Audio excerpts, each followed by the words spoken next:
everyone, my name is Kartikeya. I am 8 years old. I study in DAV Public School. I started off my robotics journey with Avishkaar kit last summer and I was thrilled to see that they can be made easily. And thanks to my instructors for helping me understand the mechanics behind them. Since then, I have tried experimenting on various models of my own like IR crane, windmill, object collector, etc.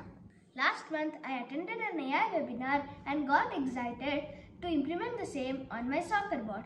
I was successful in doing so with the hand pose model for forward, backward, turns and also arm movements for hitting the ball.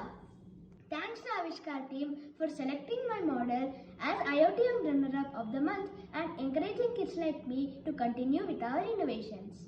We are really grateful to the Avishkaar team for all their remarkable efforts and hope they come up with many more such ideas to encourage the young innovators. Thanks Avishkaar!